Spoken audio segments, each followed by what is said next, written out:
resistance welding. This much portion we have covered Previously means in the previous subject MEC 402, I have told you that arc welding is a very vast topic. There are so many other variants of arc welding also. These variants are not very common. Whatever we'll be discussing in this course, whatever welding processes we'll be discussing, these are not very common, but still they are used. They are useful in their own way. They have a very specific application, and for that particular area specifically they are used. As in SMAW, we know it is a very common form of welding. GMAW and GTAW, these are also very common form of welding. So most of the welding could be done in either of these three approaches. Most of the welding can be done. But whatever welding we'll be discussing now, electroslag welding, gas welding, plasma arc welding, atomic hydrogen welding, twin electrode welding, these are specific welding processes which are used for a very specific applications. And in some of the cases, some of the processes, those are not very common because they are very new. Industry has not caught up with them yet. We have not yet figured out a way wherein we can use it in a very particular application. So either whatever processes we'll be discussing, either they are very specific for the application, or they are very new, which is not industry is not able to figure out yet that where we can do it. Okay, so first of the welding processes which we will be discussing is ESW. ESW stands for electroslag welding. Just a second, I'll put it full screen because one of you told that it is not visible. Okay, whether it is visible, still you can see it, the slide. Okay. Yes. Okay. Yes, sir. Okay. So ESW, these are the features of this process. Electroslag welding is a type of a fusion weld process.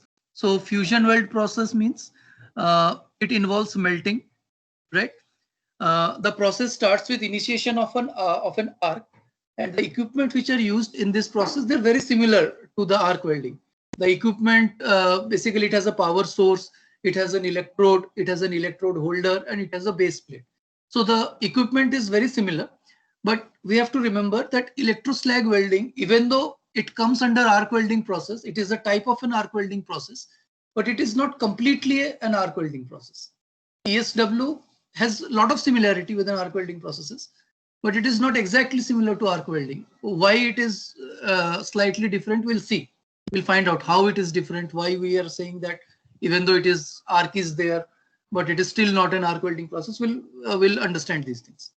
Okay, electroslag welding, this process originated in USSR, Soviet Russia, before it disintegrated in 1950s. So that way it is a fairly old process, right? And it is heavily used for welding of thick walled components and pressure vessels. So thick walled components as in welding for shipbuilding, right? And pressure vessels means very heavy boilers or reactor chambers, those sort of things, heavy constructions. In those type of cases, electroslag welding is very useful. As I've told you, this originated in Russia. And if you see the history of Russian engineering, most of the time Russian engineering is for heavy workpieces. Like right, Russia, they want to build very large structures, very heavy structures. So this is a very well-known thing. Russian engineering is very large, and German engineering is very compact. So German engineering philosophy is they want to reduce the size but increase the efficiency. And Russian engineering philosophy is a bit different.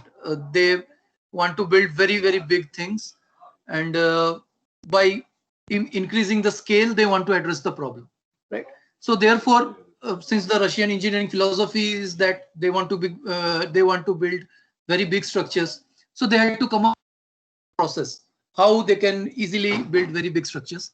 So they invented this process. As you know, invention is not a one-day thing, right?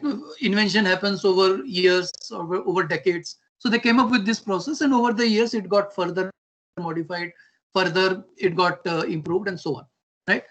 Electroslag welding, most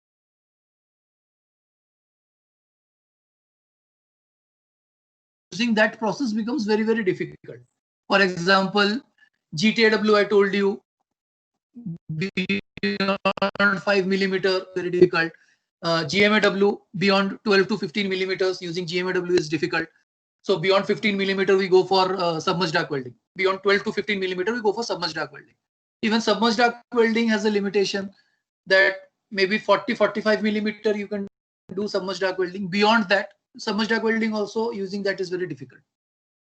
When I say difficult, I mean it is not impossible, just that the equipment will be very, very costly. Using the process, the parameters window, the operating window will be very, very small. Operating window means how much variation you can accept. So the acceptable variation will be very, very low, and so on. Electroslag welding is a type of welding process in which there is no upper limit, right? But there is a lower limit. Means 50 millimeter, minimum 50 millimeter is needed. The plate thickness should be minimum 50 millimeter. Beyond this, there is no upper limit. You can go up to meters also, right? So electroslag welding, it is a type of fusion welding process. So from this, you can understand that somewhere the base plate will be melting and then later it will be joining. So after solidification, a joint will be formed. So it is a fusion welding process. This process starts with the initiation of an arc. The equipment are quite similar to that of arc welding, but still it is not exactly an arc welding process. Why is it so? We'll see. Originated in Russia. Russian philosophy is they want to do heavy engineering. They want to build very, very big structures. They had to come up with a process wherein fabricating such big structures were possible. So electroslag welding is heavily used for welding of thick walled components and pressure vessels. Pressure vessels, welding of pressure vessel is a very common application. Pressure vessels, for example, welding in case of boiler vessels, welding in case of your nuclear core reactors and so on. Thick walled components are specifically used in shipbuilding, submarines, spaceships. So those kind of applications, electroslag welding is a very good option. You can do the welding using that, right? Normal, the rule of thumb is you are stuck with a thickness that no other welding process can do, then you can go for electroslag welding. If the thickness is so high that your conventional welding, not conventional, the common welding processes are not able to do it, then you can blindly say if no one is doing, electroslag welding will definitely do, because the process itself is such that thickness is not a restriction. We'll see why is it so, why electroslag welding is having that much capability and so on, right? You should remember the lower limit for electroslag welding is 50 millimeter. Below this also it can be done, as we know that in welding there is no hard and fast rule. There is no upper limit, no lower limit. Only the process will become more difficult and it will become more expensive.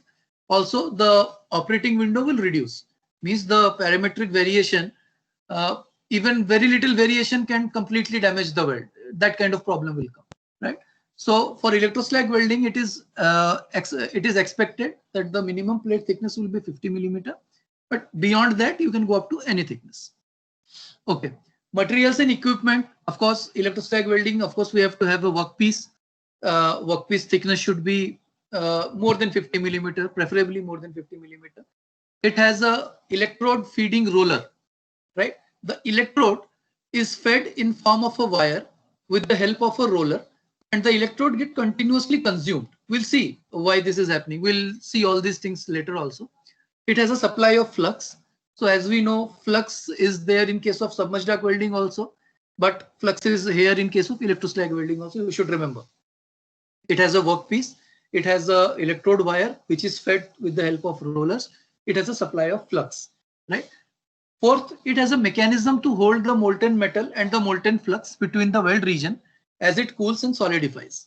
So we'll see why this thing is important, why we have to have a mechanism which can hold the molten metal and flux. We'll see this. And also it has a cooling water supply and a mechanism to gradually lift the electrode and the flux feeding assembly upwards. So I think workpiece and electrode feed roller and supply of flux, these three things I think no need to explain much. But this mechanism to hold the molten metal and the molten flux between the weld region and this cooling water supply mechanism to gradually lift the electrode and flux feeding assembly, these 2 points, this will be more clear as we go ahead and discuss more and more. These things, hopefully it will be more clear. Okay. So what I'll do now, I'll try to explain you this principle of operation, how this electroslag welding occurs, right? Before I go on explaining this, few things I want to tell you. The operation of electroslag welding is slightly complicated, right? It is not very straightforward as in case of SMAW and GMAW, GTAW. It is not that much straightforward. It is a bit complicated, right? So for understanding this principle of operation, you should have some patience. You should let me explain some. I ask you to ask some doubt. If any doubts are there, you should go ahead and ask. Don't accumulate the doubts, right? Because later then it will be a lot of problems. Okay. And I will try to explain with the help of these figures. If something is not clear, you can tell me, right? So I will go slide by slide. This even it outside. Okay. So electroslag welding, of course, obviously the first thing is the plates which are to be joined. They are arranged in the configuration as required. Mostly it is a butt joint. Means we take these two plates. Suppose these two are the plates. These two are the workpieces which has to be joined. So a butt joint has to be made. So this is plate A. This is plate B. These two are arranged in the configuration which is required. Mostly 99.9% of the cases, electroslag welding, the joint will be a butt joint only because the thickness is very, very high. Specifically done for butt welding only. So we take the plates, we arrange it in the configuration, right? Once the plate has been arranged, then the electrode wire is fed through the guide tube. Guide tube is optional. You can just say electrode wire is fed till it reaches the bottom of the plate which is to be joined. So we have taken this plate A, we have taken this plate B, then we have fed the electrode wire till it reaches the bottom of the plate, right? So at the bottom of the plate, we provide a starting plate. A starting plate is provided at the bottom, which covers the joint gap and acts as the starting point of the arc. Because as we know, for generation of an arc, there has to be an electrode and a base plate. But in this case, in case of electroslag welding, there is plate A and plate B. So if you feed the wire, there is no plate at the bottom. The wire has been fed till the end of the plate, but at the bottom there was nothing. So we put a starting plate at the bottom of this so that the wire can come in contact with the starting plate. And then we switch on the power supply and the arc is started. So the arc is started between the electrode wire, which has been fed over here, and between the starting plate. Between these two, the arc has been started. Once the arc is started, through the flux feeding assembly, means through the flux hopper, flux is added to the joint bottom. So arc is started over here. Then we start pouring flux from the top. So you remember in the previous slide, I told you that it has a mechanism to gradually lift the electrode and a flux feeding assembly. So this flux feeding assembly, it feeds the flux. So plate A and plate B are taken in whichever configuration is required. Electrode wire is fed. A starting plate is provided at the bottom. So once the electrode wire has been fed, arc is initiated between the electrode wire and the starting plate. When the arc has been initiated, then the flux is fed from the top. Any doubts still here? The diagram which is shown over here, this is the complete diagram, right? If it was a blackboard, then I could have drawn the plates and then the starting plate. Gradually, I could have added some elements. But just tell me whether till here it is clear. If any doubts are there, sir, this is a good time to ask. Yeah. ये जो ये orange और red whatever colour है, ये क्या है sir? Not ये वाला, ये आगे आएगा यार, अभी वहां तक पहुंचा नहीं है। अभी केवल ये दो प्लेट लिया है हमने, ए और बी, और एक इलेक्ट्रोड वायर को फीड कर दिया। इलेक्ट्रोड वायर को आर्क, मतलब इलेक्ट्रोड से आर्क बनेगा, लेकिन आर्क बनाने के लिए तो एक बेस प्लेट भी चाहिए। तो यहाँ पे नीचे तो कोई बेस प्लेट था ही नहीं, इसके लिए हमने स्टार्टिंग प्लेट दे दिया। अभी इलेक्ट्रोड आया और स्टार्टिंग प्लेट के पास पहुंचा और सप्लाई को हमने ऑन कर दिया। तो इलेक्ट्रोड के वायर और स्टार्टिंग प्लेट के बीच में एक आर्क बन गया और हमने ऊपर से अभी फ्लक्स डाला है। अभी वो मेल्ट होगा, उसके बाद ये लाल और ये हरा और ये सब कलर्स आएंगे बाद में। सर ये प्लेट भी, हाँ बोलो, एक एक करके। सर प्लेट, अच्छा पहले सुदीप्त बोलो तुम। सर पोलैरिटी क्या है इसमें? पोलैरिटी का कोई इश्यू नहीं है सर, मैं बताऊंगा आगे। पोलैरिटी का कोई इश्यू क्यों नहीं है वो भी बताऊंगा बाद में। अभी के लिए ये है कि स्ट्रेट रिवर्स कोई से भी कर लो, कोई दिक्कत नहीं है। सर ये प्लेट भी जैसे डायग्राम में दिखा है वैसा क्या उसके ऊपर रहता है? स्टार्टिंग प्लेट के ऊपर वो मतलब हाँ, ट्रेस रहता है। मैं रुको एक कोशिश करता हूँ मैं ये बताने का। ब्लैक बोर्ड नहीं है ना यार, थोड़ा सा मुश्किल हो रहा है बताने में, लेकिन कोशिश करते हैं। रुको, तो अभी तक मैंने जितना बताया कि हमारे पास एक प्लेट ए था और हमारे पास एक प्लेट बी था, ठीक है। इन दोनों प्लेट्स को हमको ज्वाइन करना था। तो सपोज दिस, ये प्लेट ए है और ये प्लेट बी है। प्लेट बी का कलर मैं चेंज कर देता हूँ कुछ, प्लेट बी को हम कर लेते हैं सपोज ये वाला कलर। इन दोनों को ज्वाइन करना था, ठीक है। तो अभी तक मैंने क्या बताया, सबसे पहला कि the plates to be joined are arranged in the configuration as You can access the whiteboard in Teams. I can access, but I cannot draw on that here using using the mouse. It becomes very difficult to draw. I am better off explaining this way. Just see whether it is acceptable to you. If not, then I will practice on the whiteboard and then I'll try.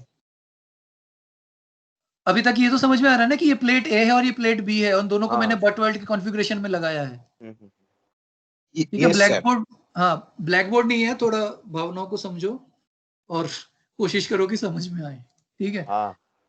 चलो, तो अभी तक ये किया मैंने कि मैंने दोनों वर्क पीसेस लिए और उनको मैंने बट वर्ल्ड के कॉन्फ़िगरेशन में डाला।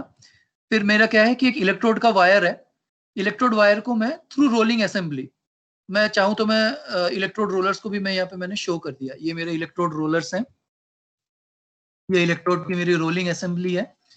इलेक्ट्रोड रोलिंग असेंबली को मैं शो कर रहा हूँ इस कलर में, ठीक है। ये इलेक्ट्रोड की रोलिंग असेंबली है जिसने मेरे इलेक्ट्रोड को फीड किया। तो देखो मैंने सेकंड पॉइंट क्या लिखा, electrode wire is fed through the guide tube till it reaches the bottom of the plates to be joint.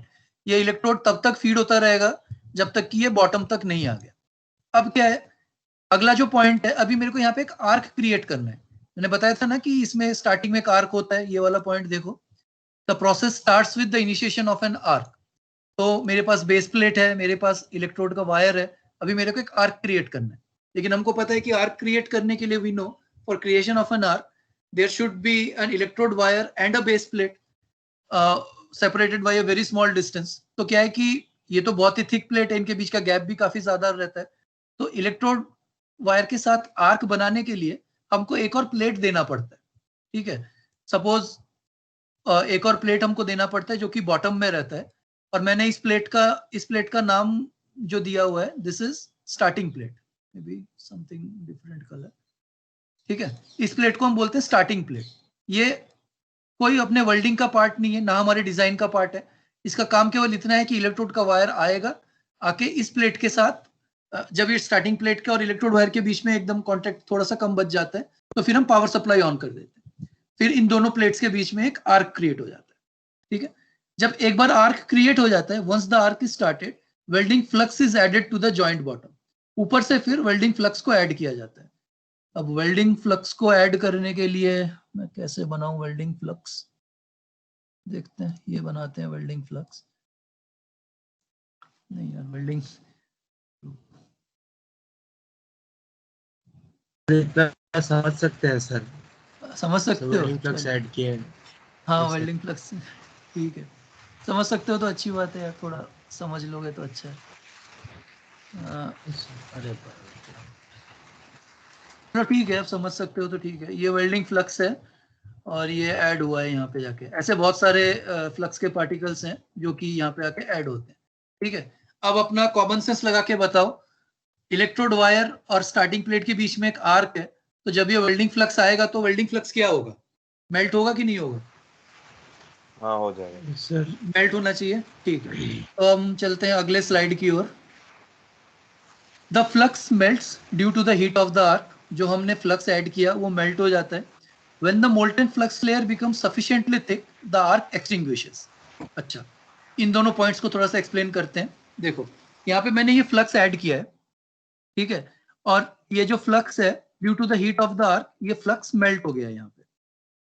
अब हमने फ्लक्स का क्या क्या था कि फ्लक्स को हम एक फ्लक्स फीडिंग असेंबली से सप्लाई कर रहे हैं कंटिन्यूअसली, ठीक है। तो फ्लक्स फीडिंग असेंबली से क्या है कि हम फ्लक्स को कंटिन्यूअसली सप्लाई करते रहेंगे, ठीक है। और सिंस आर्क यहाँ पे बना हुआ है, इसकी वजह से फ्लक्स ऊपर से आता जाएगा और ये मेल्ट होता जाएगा। और जैसे जैसे ये फ्लक्स मेल्ट होता जाएगा, यहाँ पर एक फ्लक्स का लेयर बनता जाएगा, ठीक है। सपोज फ्लक्स का मैं लेयर बनाता हूँ यहाँ पे। जैसे जैसे ये मेल्ट होता जाएगा, फ्लक्स का एक लेयर बनता हुआ जाएगा यहाँ पे।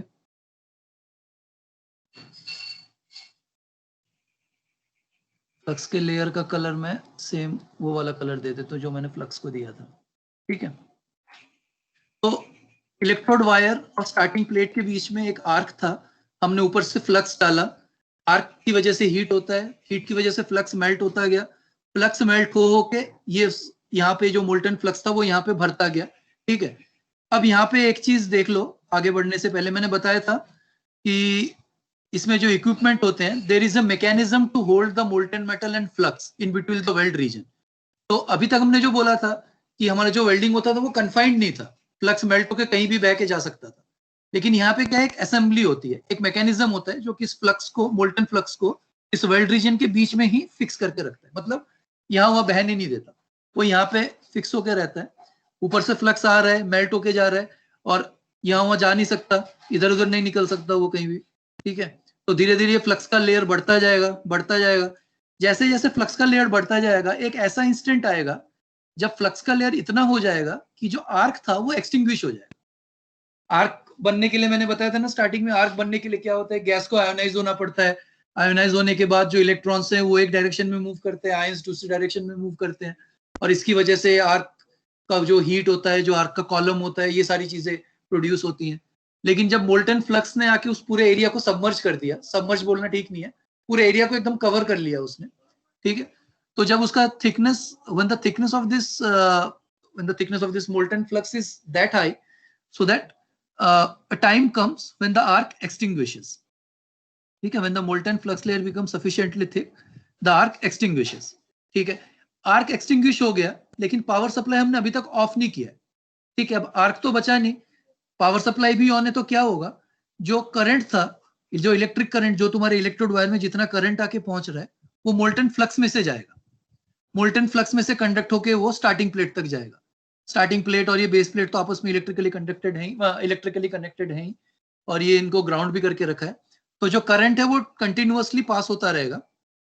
अब देखो, इस समय जो हीटिंग होगी वो तुम्हारी रेजिस्टिव हीटिंग होगी, ठीक है। ऑफ कोर्स मोल्टन फ्लक्स और मोल्टन फ्लक्स की जो कंडक्टिविटी है वो बहुत ज्यादा है, तो रेजिस्टेंस तो ज्यादा नहीं है, लेकिन इलेक्ट्रोस्लैग वेल्डिंग में जो करंट यूज करते हैं वो बहुत ही हेवी करंट यूज करते हैं। सो ओवरऑल जो हीट इनपुट है, overall heat input I square RT, so I is very high, R is of course low because flux is a highly conductive thing. So current flows, due to flow of this current, resistive heating take place, and due to this electric resistance heating, the flux remains in this molten state, and the temperature of this molten slag pool is approximately 1650 to 1930 degrees Celsius. This much temperature is generated. तो अभी तक का recap करते हैं, इस slide तक का बात करते हैं। हमारे पास एक प्लेट ए था, प्लेट बी था, दोनों को हमने बट वेल्ड के कॉन्फ़िगरेशन में लगाया, उसके बीच में हमने इलेक्ट्रोड वायर को फीड किया, फीड रोलर्स के थ्रू इलेक्ट्रोड वायर नीचे तक आया।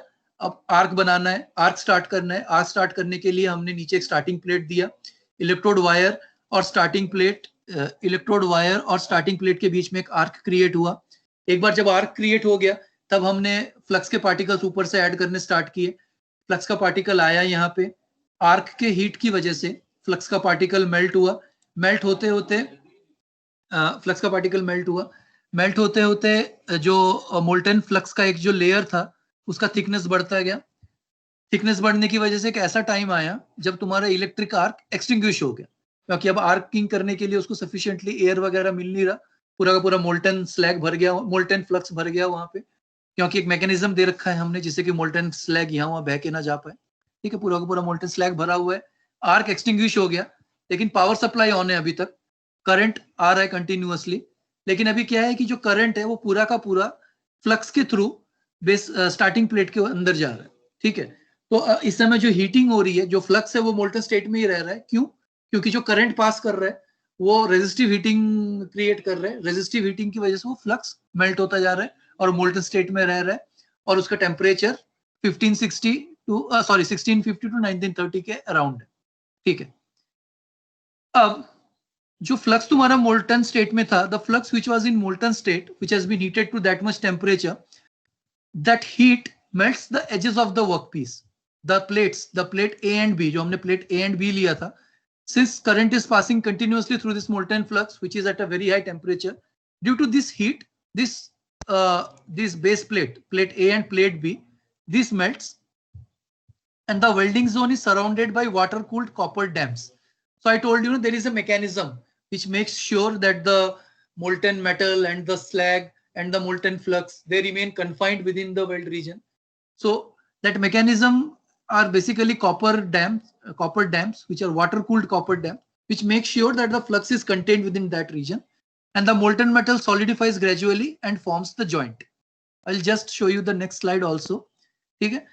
Once the joint has been formed through an assembly, the complete setup is gradually pulled up.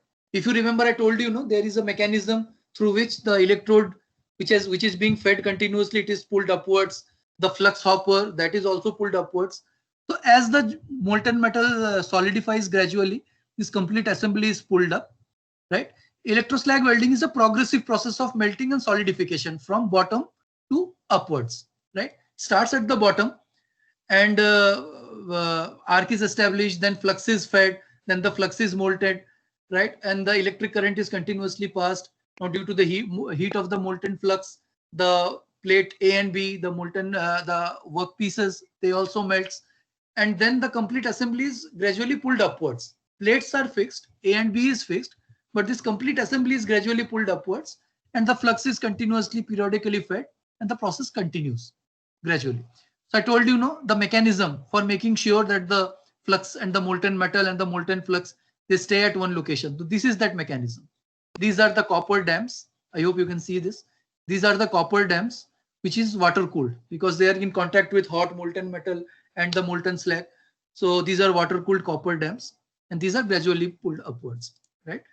So if we come over here, so as this thing happens, जैसे जैसे ये चीज होता रहता है, धीरे धीरे ग्रेजुअली इसको हम ऊपर पुल करते रहते हैं, और जैसे जैसे हम इसको ऊपर पुल करते रहते हैं, इसको हटाता हूँ, जैसे जैसे हम इसको ऊपर पुल करते रहते हैं, यहाँ पर एक मोल्टन मेटल बनता जाता है, क्योंकि मैंने बताया ना कि फ्लक्स की हीट की वजह से मोल्टन मेटल क्रिएट हो जाता है नीचे, ठीक है. So suppose this is the molten metal, इसका कलर कुछ और ही कर देते हैं, कलर इसका हरा कर देते हैं, ठीक है. तो जैसे जैसे ये प्रोसेस कंप्लीट होता जाता है, इस पूरी असेंबली को हम धीरे धीरे ऊपर की तरफ मूव करते जाते हैं, ठीक है. और जब भी हम देखते हैं कि हमारा हीट कम हो गया कि कुछ हो गया, तो हम फिर से फ्लक्स ऐड कर देते हैं. और सपोज जो मोल्टन फ्लक्स था हमारा, वो जितना हीट जनरेट कर रहा है, थोड़ा सा हमको लग रहा है कि नहीं अब उतना हीट सफिशिएंट नहीं है, फ्लक्स कंज्यूम हो गया, स्लैग बन गया, ऊपर जाके सॉलिडिफाई हो गया फ्लक्स, तो हम थोड़ा और उसमें फ्लक्स ऐड कर देते हैं, वो वापस रेजिस्टिव हीटिंग से वो मेल्ट होता जाता है और ये प्रोसेस कंटिन्यू होता जाता है, ठीक है. कई सारी चीजें बताई हैं मैंने. कोई डाउट है तो पूछ लो. आज हम यहीं पे रुकेंगे, और कोई डाउट है तो उसको क्लियर करते हैं, फिर अगली क्लास में हम बाकी चीजें पढ़ेंगे. और ऋषभ, तुमने जो डाउट पूछा था ना कि ये लाल और ये हरा क्या, ये लाल और ये पीला क्या है, तो बेसिकली यही है. मैंने मोल्टन स्लैग को पीले कलर से शो करा हुआ है यहाँ पे, और मोल्टन वेल्ड पूल को लाल कलर से शो करा है. बेसिकली ये सिग्निफिकेंस है. चलो पूछो, एक एक करके पूछो सब चीज. सर ये स्लैग तो रिमूव करना होता है, इसको कैसे रिमूव करना है? हाँ, एक एक करके बोलता हूँ. स्लैग को रिमूव करना होता है, मैंने बताया था ना, स्लैग को डिजाइन हम ऐसे करते हैं कि वो हमेशा फ्लोट करके ऊपर आता है. तो जब पूरा का पूरा वेल्डिंग कंप्लीट हो जाता है, तो ऊपर एक थिन लेयर रहता है स्लैग का, वो हैमरिंग करके, चिपिंग हैमर रहता है ना, हैमरिंग करके उसको रिमूव कर सकते हैं बहुत आसानी से, कोई ज्यादा प्रॉब्लम नहीं करता है. और आजकल तो ऐसे स्लैग डिजाइन करने लगे हैं कि जब वेल्डिंग पूरा खत्म हो गया, ऊपर तक चला गया, जो स्लैग है ठंडा होने के बाद वो सेल्फ क्रैकिंग हो जाता है. स्लैग ठंडा होकर ऐसा कॉन्ट्रैक्ट करता है, वो खुद ही क्रैक होकर अलग हो जाता है. उसको हल्का ब्रश मार दो, हट जाता है. बोलो अगला बोलो. सर जो प्लेट है वो उसका मिनिमम 50 mm का डिफरेंस होना चाहिए, लाइक इतना थिकनेस का वेल्ड बनाना, थिकनेस होना चाहिए. हाँ. नहीं सर. Yes sir. हाँ सर, तो फिर वो दोनों बट जॉइंट के बीच का सर गैप कितना रहता है, तो ये समझ नहीं पा रहा. वो तो जो बट जॉइंट, वो चीज मैंने बताया नहीं, वो समझ में कैसे आएगा, वो चीज मतलब यहाँ का पार्ट नहीं है. बट जॉइंट के बीच में गैप कितना रहना चाहिए, ये डिपेंड करता है तुम्हारा एप्लीकेशन क्या है. फॉर एग्जांपल, अगर तुम वाटर टाइट जॉइंट बनाना चाहते हो, तो तुम्हारा बट जॉइंट के बीच का जो थिकनेस है, that should be 0.3 times of the thickness, ठीक है. फॉर एग्जांपल, जस्ट एग्जांपल बता रहा हूँ. लेकिन अगर तुम एयर टाइट जॉइंट बनाना चाहते हो, तो वो जो बीच का गैप है वो और कम रहता है. ये डिपेंड करता है तुम्हारा एप्लीकेशन क्या है, and depending on the application हम देखते हैं कि हमको इलेक्ट्रोड वायर का थिकनेस, डायमीटर कितना लेना है, फ्लक्स कितना एंटर करवाना है, ये सारी चीज। 50 मिलीमीटर मैंने मिनिमम बताया है, लेकिन 50 मिलीमीटर से काफी ज्यादा ही होता है इसमें। और दोनों प्लेट के बीच का थिकनेस वो हम हैंडबुक के थ्रू देखते हैं, हमारे एप्लीकेशन के बेसिस पे डिसाइड करते हैं कि हमको कितना चाहिए, वो हमारे हाथ में। सर बोलो सर, मैं पूछ रहा था कि सर मान बोलो। लीजिए मुझे 10 mm का मुझे वेल्डिंग यहाँ पे करना है और करना है। 1 mm में जाकर के वो खत्म हो गया, वो जो आपने जो बोला ये पूरा प्रक्रिया यहाँ पे खत्म हो गया 1 mm खत्म में हो जा। गया। हाँ हाँ। फिर वो मैं फिर बाकी का 9 mm फिर मैं कैसे करूंगा? क्यों 1 mm पे खत्म क्यों करना है उसको? जो तुमने आपने बोला एक जगह जाके आर्क खत्म हो जाता है, तो अरे आर्क खत्म हो जाता है, लेकिन प्रोसेस थोड़ी खत्म होता है। मैंने बताया ना कि ये स्टार्ट होता है आर्क से, आर्क खत्म हो गया। आर्क का काम क्या था कि उसने फ्लक्स को मोल्टन स्टेट में लेकर आ गया। ठीक है, अब जब फ्लक्स मोल्टन स्टेट में आ गया, अब करंट तो पास हो ही रहा है ना, फ्लक्स मोल्टन स्टेट में रह रहा है, और वो फ्लक्स मोल्टन स्टेट में है, इसी वजह से बेस मेटल हमारा कंटिन्यूअसली मेल्ट हो ही रहा है, और धीरे धीरे हम पूरी असेंबली को ऊपर की तरफ मूव कर रहे हैं। तो धीरे धीरे हमारा जो मोल्टन मेटल है वो नीचे सेटल हो रहा है, और वो ठंडा हो रहा है, ठंडा हो रहा है तो जॉइंट भी बन रहा है। तो प्रोसेस आर्क टर्मिनेट हुआ है, हमारा प्रोसेस टर्मिनेट नहीं हुआ। यहाँ पे देखो, यहाँ पे ये था वंस। हाँ बोलो बोलो। मैं पूछ रहा हूँ कि सर अगर आर्क भी टर्मिनेट हो जाए तो उसका वो टेम्परेचर क्या घटता रहता है या नहीं फिर घटेगा, नहीं घटेगा। देखो आर्क का जो टेम्परेचर है वो ऑफ कोर्स बहुत ज्यादा ही होगा। आर्क का टेम्परेचर तुम्हारा मोल्टन फ्लक्स के टेम्परेचर से बहुत ज्यादा होगा, लेकिन इलेक्ट्रोस्लैग वेल्डिंग करने में हम जिस तरह के प्लेट्स की वेल्डिंग करते हैं उस समय हम फ्लक्स की डिजाइनिंग ऐसे करते हैं कि फ्लक्स मोल्टन स्टेट में हमको उतना टेम्परेचर दे पाए। फॉर एग्जाम्पल, अगर तुम स्टील की वेल्डिंग करना चाहते हो इलेक्ट्रोस्लैग वेल्डिंग के थ्रू, तो तुम ऐसा फ्लक्स लोगे जो कि इनिशियली हमने जो आर्क बनाया उससे मेल्ट तो होगा, मेल्ट होने के बाद मोल्टन स्टेट में वो जो फ्लक्स है उसका टेम्परेचर 1800 डिग्री से ज्यादा होगा। वो हम डिजाइन इस तरीके से करेंगे फ्लक्स को। मैंने बताया ना, फ्लक्स फ्लक्स ऐसे थोड़ी कोई सा भी फ्लक्स दे दिया वहां पे, ऐसा नहीं होएगा। हमको देखना पड़ेगा हमारा बेस प्लेट क्या है, उसका टेम्परेचर कितना चाहिए, फिर हमको देखना पड़ेगा अच्छा मेरे को स्टील की वेल्डिंग करनी है, स्टील का मेल्टिंग पॉइंट 1700 के आसपास होता है, एक पर्टिकुलर ग्रेड ऑफ स्टील का 1700 के आसपास होता है, तो मैं ऐसा फ्लक्स लेऊंगा जो कि मोल्टन स्टेट में, मेरे को मोल्टन स्टेट में अगर उसके अंदर से करंट पास होता रह रहा है तो वो मेरे को उतना टेम्परेचर दे सकता है। वो डिजाइन मेरे को देखना पड़ेगा, वो उतना सिंपल नहीं है, वो थोड़ा, वो बहुत ज्यादा आगे की बात है। लेकिन अभी तो ये प्रोसेस तो समझ लो कि होता क्या है, फिर हम समझेंगे कि क्या क्या चीजों को हम मैनिपुलेट कर सकते हैं। प्रोसेस समझ में आया ना मेरे को, तुमको? हाँ। सर और एक लास्ट क्वेश्चन मैं पूछना चाहता हूँ कि सर यहाँ पे हम फिलर मटेरियल क्यों नहीं यूज कर रहे हैं? फिलर मटेरियल से क्या करना चाहते हो? वो जोड़ेंगे उन दोनों को, मतलब फिलर मटेरियल यूज क्यों नहीं कर रहे, मतलब हम वो मोल्टेन मेटल को ही क्यों ले रहे हैं? एक तो सबसे इजी आंसर तो ये है कि अगर होमोजीनियस वेल्डिंग होगा या ऑटोजीनियस वेल्डिंग होगा तो उसका स्ट्रेंथ काफी ज्यादा रहेगा, मतलब मेटलर्जिकल कंपैटिबिलिटी को कोई दिक्कत नहीं होगी। और दूसरी बात जो तुमने बोला ना कि फिलर मटेरियल क्यों नहीं यूज कर रहे हैं, तो मैं इसका एक वेरिएंट बताऊंगा। इलेक्ट्रोस्लैग वेल्डिंग का एक वेरिएंट होता है, उसके अंदर तुमको लगेगा कि हाँ फिलर मटेरियल भी यूज कर सकते हैं उसमें फिलर मटेरियल बोल के नहीं करते, लेकिन मैंने बताया ना कि इलेक्ट्रोड को फीड करने के लिए हम रोलर्स यूज करते हैं। तो वहां पे क्या होता है, जो जैसा तुम जिस तरह की बात बोल रहे हो उसमें क्या होता है कि इलेक्ट्रोड को फीड करने के लिए एक ऐसा रेक्टेंगुलर स्लैब टाइप का होता है, मैं दिखाता हूँ, रुको थोड़ा सा क्लियर होगा मेरे ख्याल से, देखोगे तो ये देखो, उसको हम बोलते हैं कंज्यूमेबल गाइड इलेक्ट्रोस्लैग वेल्डिंग। उसमें इस तरीके का एक रहता है, उसके अंदर ऐसे स्लॉट्स कटे होते हैं, और इलेक्ट्रोस्लैग वेल्डिंग का जो इलेक्ट्रोड वायर है वो स्लॉट के थ्रू फीड किया जाता है। लेकिन ये स्लॉट जिनमें बना होता है ये खुद भी कंज्यूमेबल होता है। सो अगर तुमको फिलर ऐड करना है, जिस भी मटेरियल का तुमको फिलर चाहिए उस मटेरियल का ये स्लॉट बना दो, ये भी खुद भी मेल्ट होकर उसी पूल का पार्ट बनता है। ये मैं आगे बताने वाला था लेकिन तुमने पूछ लिया, यहाँ पे तो मैं बता रहा हूँ। कर सकते हैं, ऐसी कोई दिक्कत नहीं है, लेकिन ये मैंने बताया ना कि थिक वॉल्ड कंपोनेंट्स के लिए होता है, हैवी एप्लीकेशंस के लिए होता है। तो वहां पे अगर ऑटोजीनियस वेल्ड बना सकते हैं हम प्रॉपर तरीके से, बड़ा थिक बड़ा सा अगर वेल्ड बना सकते हैं autogenous, which is very good. Strength की और कंपैटिबिलिटी की कोई प्रॉब्लम नहीं रहती। और बोलो, अगला बोलो। समझ में आ रहा है थोड़ा बहुत? फीडबैक भी देते रहना सर, क्योंकि I am also breaking new ground here, पहली बार ही कर रहे हैं ये सारी चीजें, तो मेरे को ये समझ में आया कि यहाँ थोड़ा डायग्राम बना के बताऊंगा, थोड़ा इजी लगेगा आपको समझने में। क्लास में होता तो ब्लैक बोर्ड में बन जाता सब कुछ, लेकिन अभी थोड़ा समझ लो इस तरीके से। हेलो और हाँ, बोलो। सर बोल रहे हैं कि यहाँ मतलब कंज्यूमेबल इलेक्ट्रोड नहीं है। कंज्यूमेबल है, क्यों नहीं है? इलेक्ट्रोड कंज्यूमेबल सुनो, इलेक्ट्रोड कंज्यूमेबल उस ड्यूरेशन के लिए है जिस ड्यूरेशन के लिए आर्किंग हो रही है। अब इलेक्ट्रोस्लैग वेल्डिंग में आर्किंग तो करनी पड़ेगी ना हमको प्रोसेस इनिशिएट करने के लिए, तो हम इसको नॉन कंज्यूमेबल इलेक्ट्रोड तो बोल ही नहीं सकते, कंज्यूम होएगा electrode.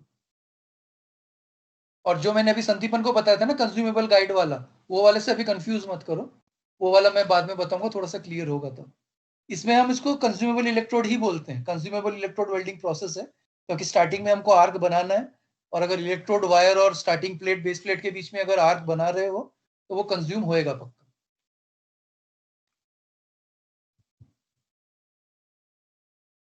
Sir water cool dam में कॉपर यूज करने का कोई स्पेसिफिक रीजन है?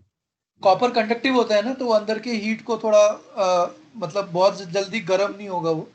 कॉपर एक एग्जांपल है यार। नॉर्मली अगर तुम हैवी प्लेट्स की कुछ वेल्डिंग कर रहे हो तो हम इनकोनेल का प्लेट यूज करते हैं, क्योंकि हाई टेम्परेचर रेजिस्टेंट रहता है। तो ये है, कोई खास वजह नहीं है। कॉपर क्या है, मतलब जब ओरिजिनेट हुआ होगा उस समय कॉपर वगैरह थोड़ा सस्ता मिलता था और कंडक्टिव था ठीक ठाक, तो जो तुम्हारा जो वेल्ड है ना जो सॉलिडिफाई होएगा, वो सॉलिडिफिकेशन को वो आसानी से मतलब सॉलिडिफाई होने में हेल्प कर देगा, हीट को कंडक्ट अवे कर देगा। आजकल थोड़ा हाइब्रिड सेटअप भी आने लगा है।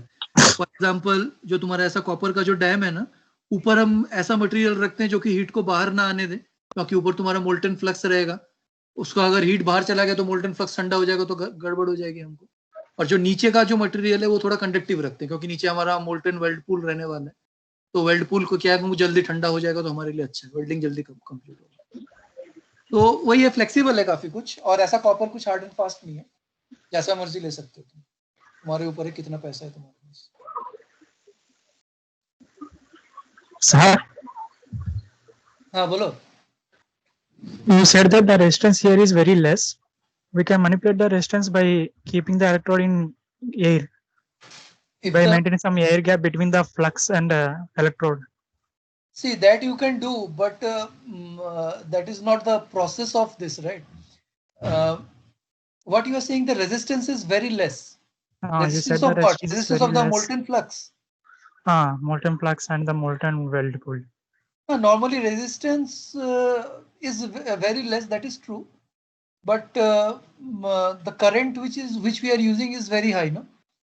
So what do you want to say, that we can lower the current and increase the resistance by doing this? Okay, we can lower the current and increase the resistance by increasing the air gap.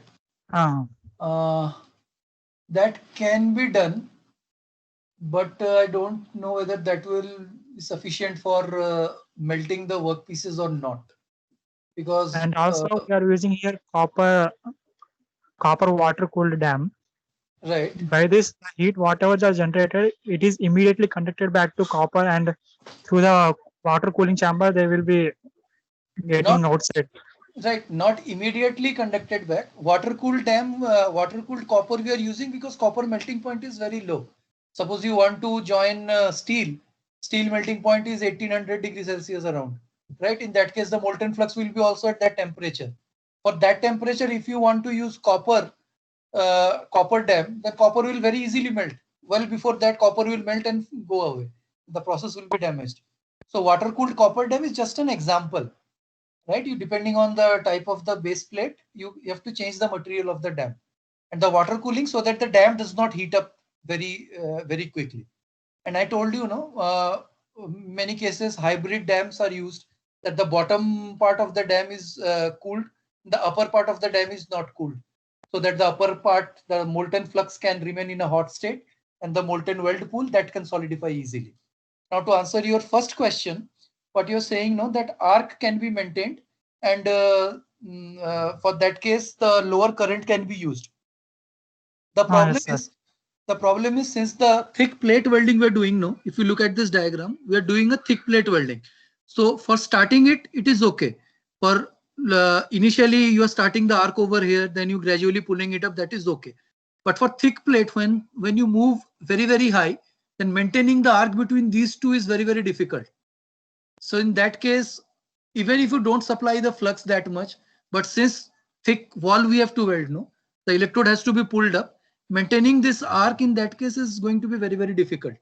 So that's why they had come up with this process wherein maintaining that arc is not required. You just start the arc, you put the flux, let the flux melt, and once the flux is melting, then just let the current pass. Due to passage of the current, the flux will remain in a molten state, heat will be generated, and that heat can be used for melting the your workpieces, and then you can have the welding. Okay, sir. Whether you understood what I wanted to say, means Yes, sir. your doubt. Yeah. Okay. Anything else? Or कोई doubt? No, sir. Any other doubts? If not, then we'll stop here, and we'll carry it forward in next class. Today we have seen electroslag welding process. In next class, before starting this, again I will just discuss this. Sir? Okay, so if no more doubts are there, we can stop here. Just Hello, let sir. me. Yeah, tell me. बोलो। वो slag तो part बन जाना है ना weld का, तो वो तो एफिशिएंसी बहुत गिरा देगा। स्लैग वेल्ड का मतलब पार्ट flux तब जो बनेगा जब स्लैग वेल्ड का flux पार्ट तब। पार्ट हो रहा है, हाँ बोल लो, एक बार बोल लो क्या बोल रहे थे। बोलता हूँ फ्लक्स उसका पार्ट बन रहा है ना, वो बहुत मोटा 50 मिलीमीटर का है, तो उसका हाँ। पार्ट बन जाएगा, तो वो एफिशिएंसी तो बहुत नहीं सर, देखो फ्लक्स जो है, फ्लक्स का काम क्या है कि वो मेल्ट होएगा और मेल्ट होके वो आर्क को एक्सटिंग्विश कर देगा और मोल्टन स्टेट में रह के करंट को पास करता जाएगा और वेल्डिंग कंप्लीट होता जाएगा। ठीक है, जैसे जैसे वेल्डिंग हो रहा है धीरे धीरे हमारा पूरा का पूरा सेटअप ऊपर की तरफ मूव कर रहा है। सेटअप ऊपर की तरफ मूव कर रहा है मतलब नीचे हमारा मोल्टन मेटल है, ऊपर एक फ्लक्स का लेयर है और उस तरीके से वो पूरा का पूरा चीज ऊपर की तरफ आता जा रहा है। जब तुम्हारा वेल्डिंग खत्म होगा अल्टीमेटली ऊपर तक तुम्हारा वेल्ड मेटल रहेगा और वेल्ड मेटल के ऊपर एक फ्लक्स का लेयर रहेगा। करंट पास करना बंद कर दो, पावर सप्लाई को ऑफ कर दो, जो तुम्हारा मोल्टन फ्लक्स था वो तुम्हारा सॉलिडिफाइड स्लैग बन जाएगा। उसके बाद तुम पूरे के पूरे असेंबली को मूव कर लो, रिमूव कर लो वहां से। नीचे तुम्हारा वेल्ड मेटल सॉलिडिफाई हो गया, ऊपर तुम्हारा जो फ्लक्स था जो तुम्हारा अभी स्लैग बन गया है उसको तुम चिपिंग हैमर से रिमूव कर लो। क्या दिक्कत है? वो जॉइंट का पार्ट तो नहीं बनेगा जाके ना। ओके सर, ठीक है। या और कुछ कहना चाह रहे हो तो बताओ, मेरे ख्याल से तो यही था। और कुछ अगर डाउट है तो बोलो, नहीं है तो चलो अगला डाउट, अगला कोई क्वेश्चन किसी का?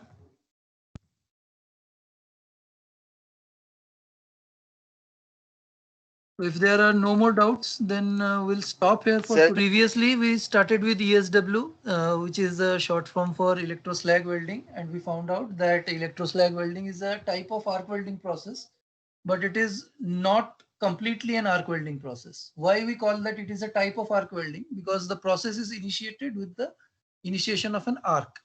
So for starting the process, we have to initiate an arc, and once the arc is initiated, then the process is continued.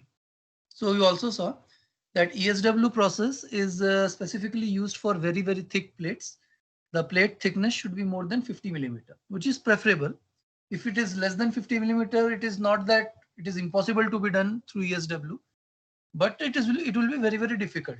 And maybe some problems will come, welding defects will come, right? So the lower limit for ESW welding is 50 millimeter, and there is no upper limit. Whatever thickness is there, theoretically you can even practically also you can weld it through electroslag welding process.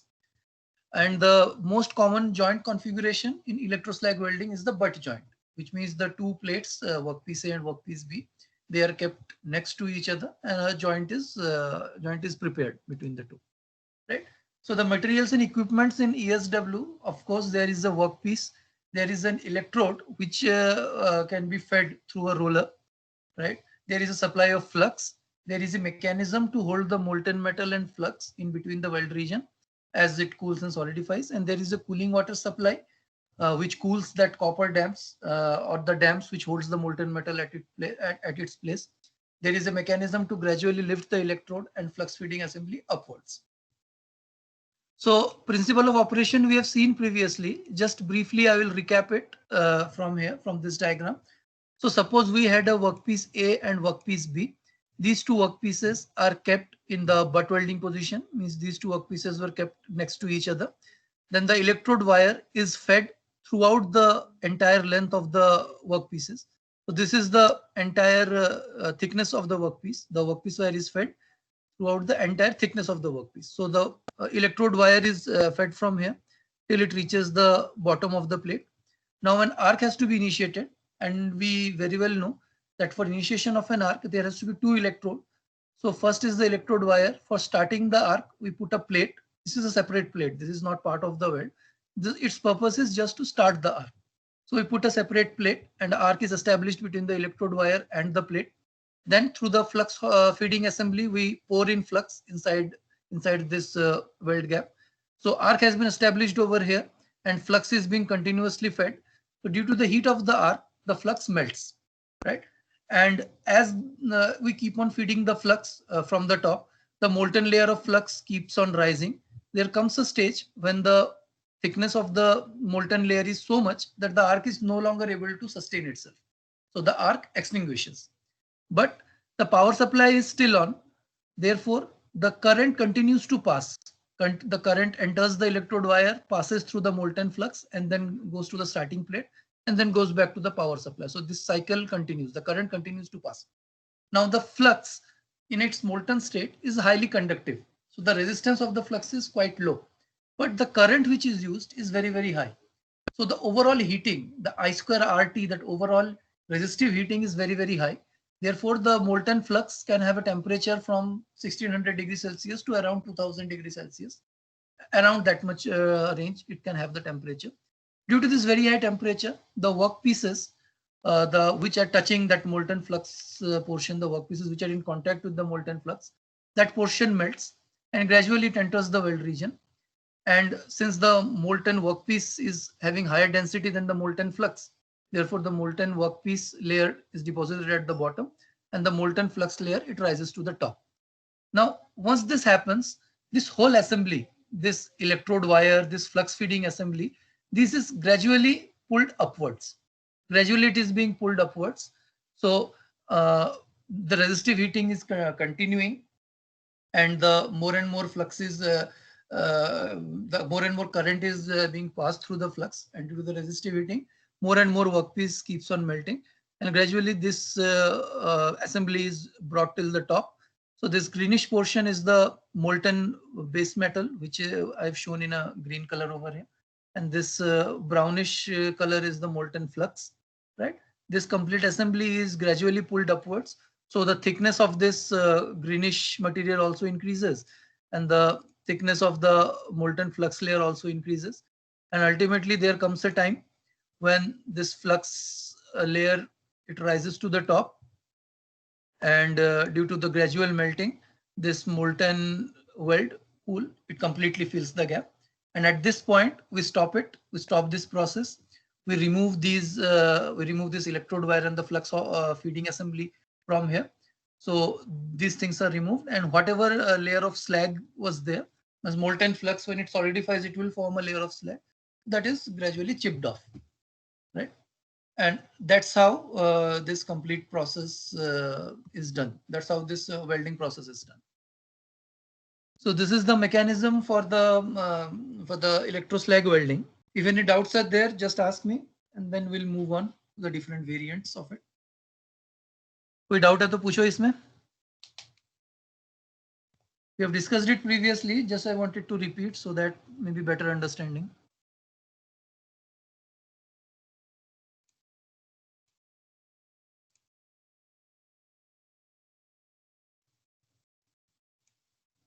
Any doubts are there? No? Okay, so we'll move on. The power source. One of you asked previous class what kind of power source we are used. So in electroslag welding, we have seen that the arc does not need to be maintained throughout the operation, right? Just arc, initially the arc has to be initiated and then the process will continue by itself. So since continuous arc is not required, any kind of power source can be used, right? But preferably the power source, it should have a very high voltage, because initially the arc has to be established, no?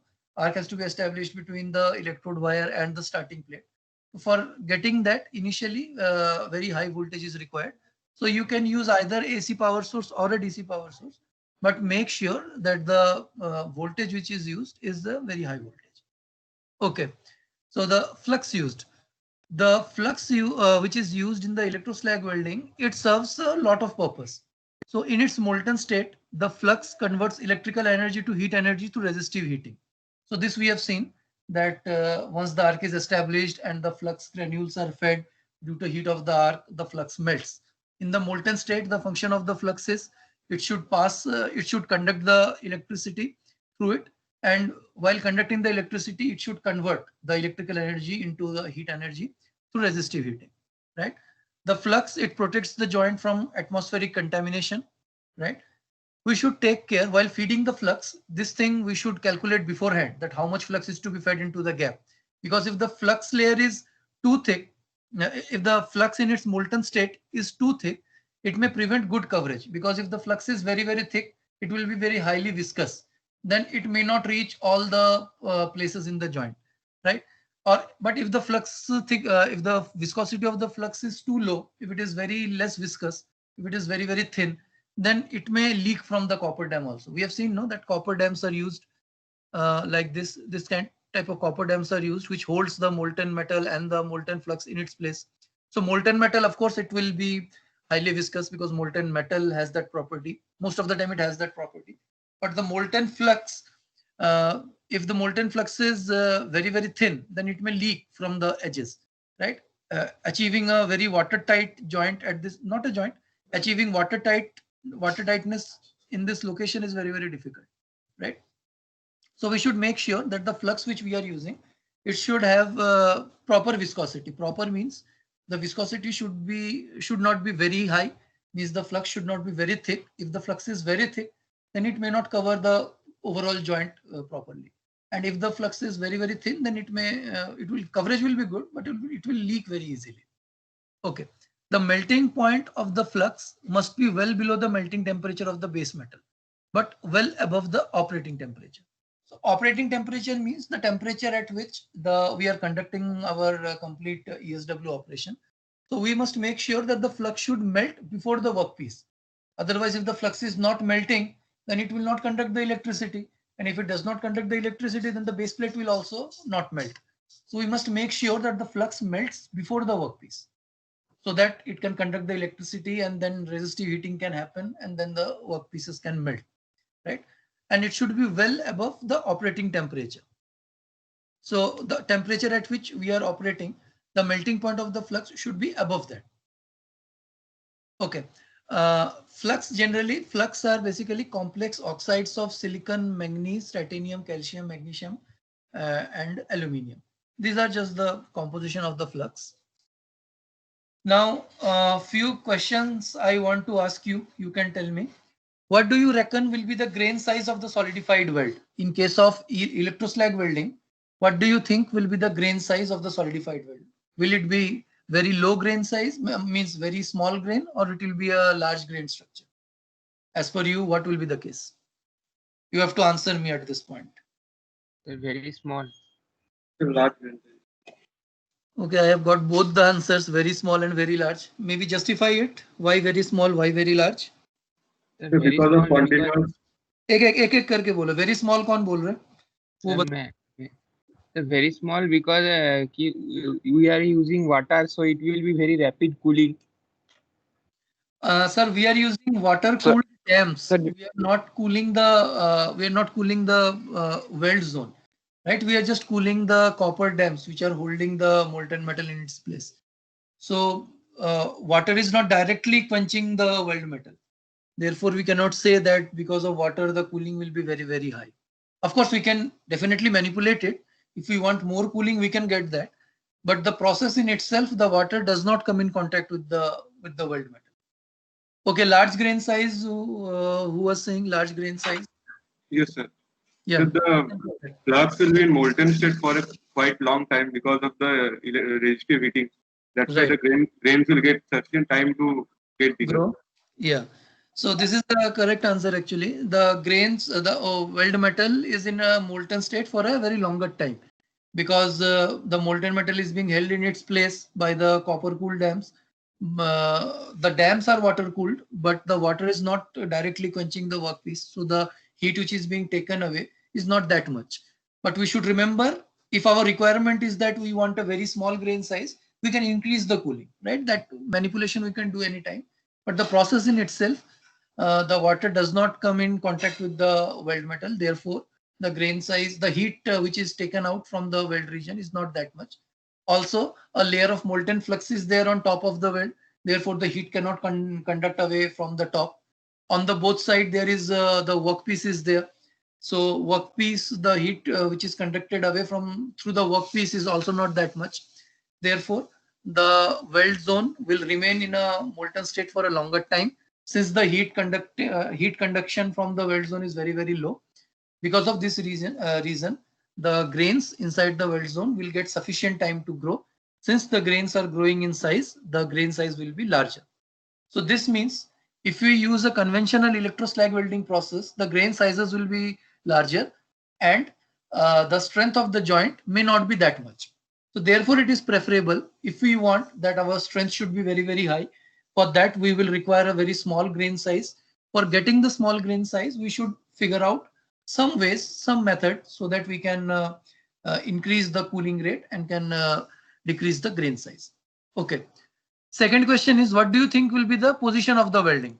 What position of welding can be done through electroslag welding as per you? Sir, vertical. Vertically, upwards or downwards? Vertically down मतलब ऊपर की तरफ वो उसको लेकर के जाएंगे, नीचे से ऊपर की तरफ जाएगा ना, मतलब ऊपर की तरफ जाएगा तो upwards, right? So electroslag welding process is exclusively used for vertically upwards welding. Any other welding position cannot be used for electroslag welding because the principle for electroslag welding will not be supported in any other position. Overhead welding is out of question. You cannot do that, right? Even horizontal welding also, electroslag welding you cannot do, right? For horizontal welding, there are other methods. Submerged arc welding is there. Even for thicker plate, you can use larger wire size, right? But if you want to do horizontal welding, electroslag welding principle will not be satisfied, right? The principle means arc has to be initiated at the beginning and then it has to be quenched through a layer of molten flux. So if you try to do horizontal welding, how will you ensure that the layer of molten flux is being maintained throughout, right? And secondly, and most importantly, electroslag welding is to be done for very thicker plates. So for joining thicker plates, first requirement is the welding should be conducted vertically upwards so that throughout the thickness we can deposit the molten weld metal. Okay. There is a third question which I wanted to ask, but maybe I will discuss it, which is called as consumable guide electroslag welding. We'll see what is meant by consumable guide electroslag welding. So this question is not for you. I will discuss it. Okay, this is an example of electroslag welded part. So you can see these plate thickness is very, very high, which has been done in this direction, right? This is just an example. Maybe I could not find what are these materials, but from the looks of it, it looks like mild steel. It's definitely not stainless steel because it won't corrode that much, right? This is just a illustrative example. How does it look like? This is the cross section of the weld zone in case of electroslag welding. So from the bottom we'll see this is the solidified weld metal, above which it is the molten weld metal which is yet to solidify, above which there is a molten flux from which is in direct contact with the electrode and from which electric current is continuously being passed so that it remains in a molten state. Okay, this is the electrode. Electrode wire flux coated, but if it is fed through like if it is fed through a roller, then it will not be a flux coated electrode. Okay, and there in rare cases in a particular type of electroslag welding we have a consumable guide tube also. So we'll discuss this, what is meant by consumable guide tube, how it is important and what happens if we use it, and these are the base metal. So if anyone asks you in an interview Just a second, right? Just give me some time. Yeah. So if anyone asks you in an interview that tell me the cross section in an electroslag welding while the welding is in operation, then you can draw this diagram that there are different zones in an electroslag welding. We have a solidified base metal, we have a molten metal, we have molten flux. On top of it is the electrode wire. On the either side, we have the base metal, which is still not, which is in an unmolten state. Okay. So this is an example. This is a laboratory example of electroslag welding. So here you can see for the experiments, they have taken 2 rails. These are the rails, no rail tracks, which you could have seen commonly in station and all. So for thicker weld plate, rail tracks are a very easily available weld specimen. You can just contact any railways factory and tell them that I am working on this thick plates joining. So they can provide you. They have a lot of it in spare. So this is the 2 plate which are to be joined. So you can see these are the feeding assembly. So from here, this complete assembly can be brought vertically upwards. And then we have some supply for some coolant and all, if at all we want to use it.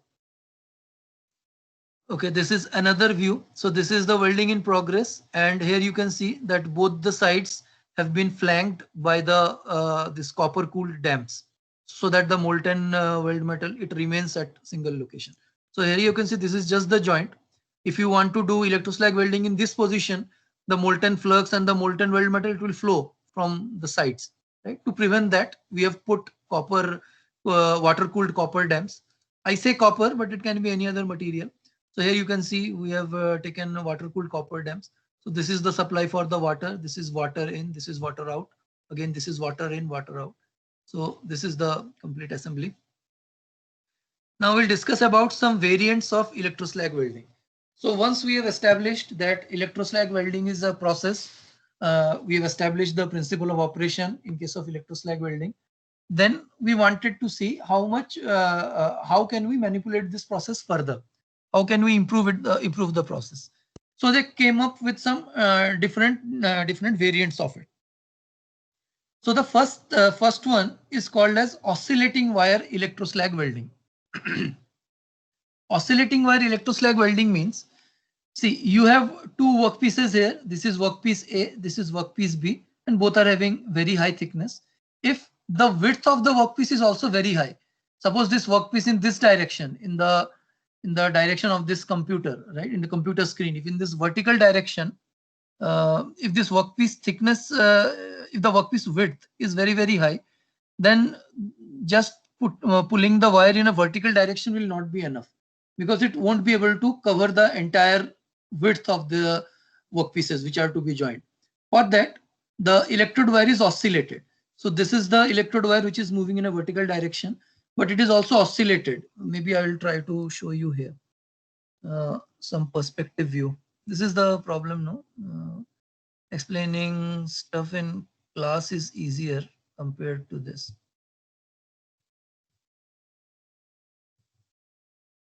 So suppose we have 2 workpieces. This is workpiece A and this is workpiece B, right? And we have the electrode wire. Maybe we'll take some other electrode wire. This is very, very thin. Just bear with me.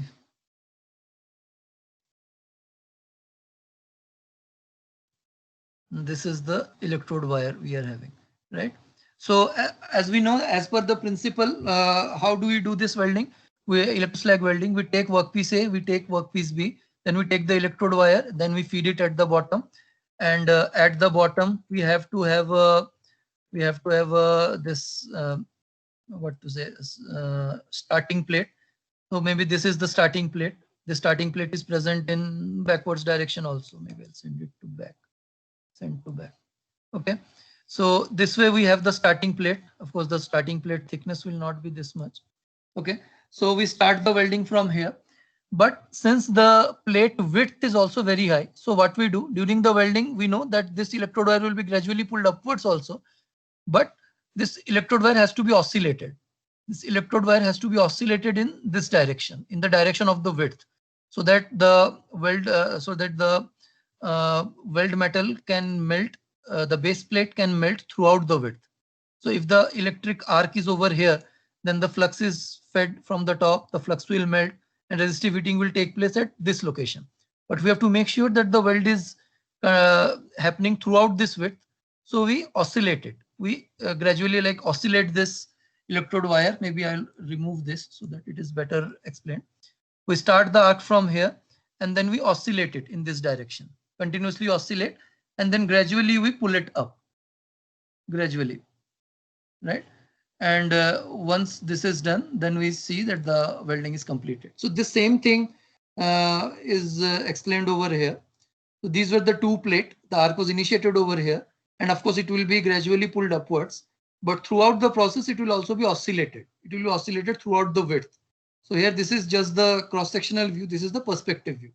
The arc will start from this end, and it will be oscillated. The electrode wire has to be oscillated like this.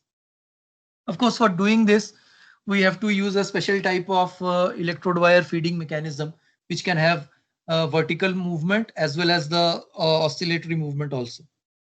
So this is one type of variant of ESW, which is called as oscillating wire ESW. This is specifically used where the plate width is very, very high, right? This is first. Next one is, suppose you don't want to give oscillatory movement. Plate width is very high, but you do not have that mechanism wherein you can oscillate the electrode wire for the welding. So what you can do, instead of using a single wire, you can use 3-wire. So this is called as 3-wire ESW. I have mentioned here 3-wire ESW. Can also be written as multi-wire ESW. It can be 2 wires, 3-wire. If it fancies, it can be 10 wires also. Maybe Russia, some people could have done it, because Russian people, I told you, they try to make a very big, large-scale structures. So it is a multi-wire ESW. Same principle, exactly same principle. Arc has to be initiated, flux has to be fed, then current has to conduct through the molten flux so that the base metal can melt, and then gradually the complete assembly is pulled upwards as the welding progresses.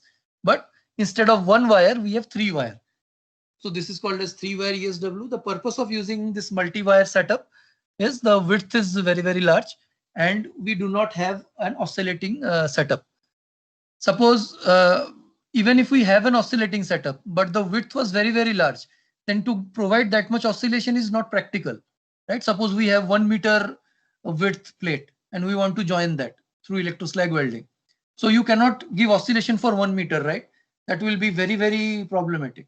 So what you can do, you can from the power supply, from the electrode feeder assembly, you can put an attachment and you can make sure that multi-wires are taken out from the electrode feeding output, and they are placed at strategic locations throughout the width of the weld, and then you start the electroslag welding process. So this is called as 3-wire ESW.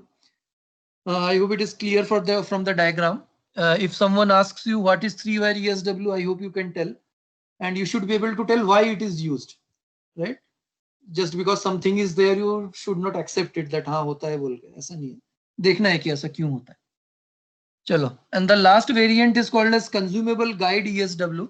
So consumable guide ESW means the electrode wire is fed through sort of a plate on slots in the plate, and during the welding, during the arc initiation, the arc is initiated between the electrode wire and the starting plate, and the heat of the arc, it melts the the electrode wire guide as well as the incoming flux. So before this, whatever welding was being done, after the arc has been initiated, the flux was fed, and due to the heat of the arc, only the flux was melting. And of course, some portion of base metal also would melt, and the starting plate could also melt, but mostly the flux was melting. But in case of this consumable guide ESW, due to the heat of the arc, the incoming flux will also melt, and the wire guide, means the plate through which the wire is being supplied, that will also melt. It is done primarily to increase the production, the deposition rate. That the joint, you want to increase the rate at which the joint is being formed. So you can use such type of setup, and then you can do the welding. So here you can see these are the water-cooled copper dams, and they have been heated till red hot temperature, right? And also some water is leaking, whether it is a water or whether it is some molten flux, we don't know. So some problems may also come. Right? I want to stop here, and maybe if some doubts are there, you can ask. Next class we'll do electro gas welding. If any doubts are there in electroslag, We'll discuss it now. So go ahead. Sir, Bolo. sir, if the width of the welding is very high, we use multiple electrodes, but the cooling will be higher when we use the copper gates. So how it will be maintaining the like cooling rates will be different for different parts. So will that not be a problem? Why cooling rates will be different? Along the mid portion of the welding, cooling will not be happening so much, but along the edges, cooling will be happening. No, that is the problem in all the welding, no? Wherever arc is there, that portion will be cooled at the end, but at the along the edges, the cooling will be very fast. That's why any type of welding, it has this type of structure. Here you can see, no, at the center line, the metal is still in a molten state, and at the edges, the cooling has already started. So this type of solidification, I've told you, no, epitaxial solidification. Solidification will start from the already existing grain boundary and move towards the center. So this problem is common for all. So this problem will be there in a lesser width workpiece as well as in higher width workpiece also. So this is a problem which can be addressed by manipulating the heat input or by artificially cooling the weld zone and all. But this is not a ESW specific problem. This is a common problem for almost all type of arc welding process. To address this problem, we have come up with some sort of welding processes which are called as solid state welding process. So those things we'll see later. We'll be discussing it in this class, but we'll see that. But this problem is common for all the welding.